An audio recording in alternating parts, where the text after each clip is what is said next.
Dans ma classe, il y a 132, mais dans certaines classes, c'est au-delà, effectivement au-delà de cet effectif.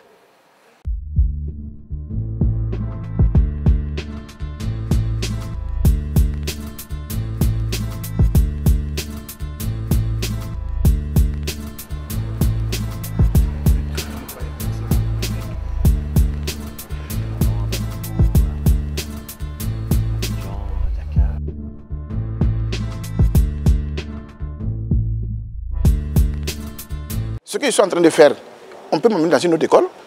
Lorsque j'y réfléchis, je peux me dire effectivement ce que je pratique, ce que je faisais là-bas. Non, il faut changer, sinon ça ne peut pas marcher ici. Donc je n'ai pas une recette comme ça à dire effectivement pour dire non, voilà ce qu'il faut appliquer. Un enseignant doit effectivement un psychologue, un anthropologue. Il faut une étude du milieu. Et lorsque vous étudiez le milieu, voilà effectivement ce que je peux. Après avoir vécu un temps donné avec les enfants, après avoir rencontré des problèmes, des situations, alors c'est là, effectivement, on cherche des solutions, personnellement. Mais cependant, il faudrait qu'il y ait un don de soi.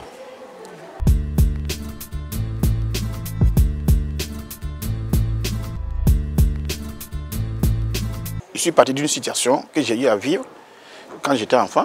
Vous savez, effectivement, ma maman avait déposé des sous. Et quand j'ai soutiré quelques francs, il se trouvait que mon père avait des relations avec l'enseignant. Alors, lorsqu'on m'a dit qu'on va dire au maître, j'ai pleuré.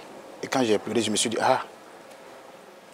Et quand je me suis rappelé, j'ai dit, la meilleure manière, c'est de travailler de concert avec les parents.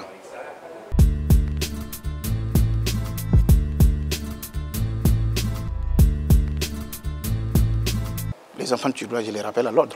Des fois, on passe par la sensibilisation. Il faut être clair, des fois on passe par la sensibilisation. Des fois, je peux vous dire effectivement, étant assis à votre place, vous vous mettez à genoux pour pouvoir suivre la leçon. Voilà, vous êtes là assis, vous êtes à genoux. Par exemple, voici la table qui est là. Vous êtes à genoux et vous suivez. C'est une manière d'attirer son attention. Une minute, je lui dis alors reprends ta place. Voilà. C'est vrai, il faut le dire. Quelquefois, il y a des fessées, hein, ça je ne vais pas vous mentir. Ça, oui, ça, si je mens, effectivement, ce n'est pas intéressant. Voilà. Mais lorsqu'il y a des fessées, je vous explique.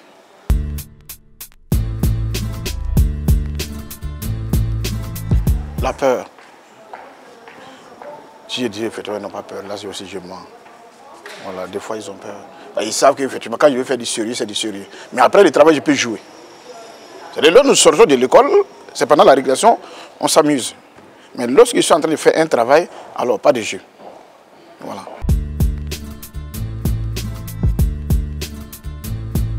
C'est très difficile. Physiquement, des fois vous êtes abattu.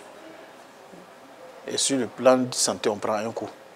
Alors qu'il n'y a pas de suivi. Par exemple, nos États n'ont pas de suivi où effectivement on suit le fonctionnaire en tant que tel par rapport à son état de santé. Voilà. Je me rappelle une année donnée en 2014, ma tension était de 22. Et quand le médecin a vu ça arriver, il a crié, j'ai dit bon, c'est comme ça. Et lorsque vous souciez effectivement des élèves, lorsque vous dormez, par exemple, je donne une évaluation, et que je me rends compte effectivement la majorité n'a pas effectivement la moyenne escomptée, mais vous dormez mal. Voilà. Dans la mesure où moi j'ai dit, je les considère comme des enfants. Cependant, je ne regrette pas effectivement là où je suis. Parce que je suis fier de voir des enfants réussir.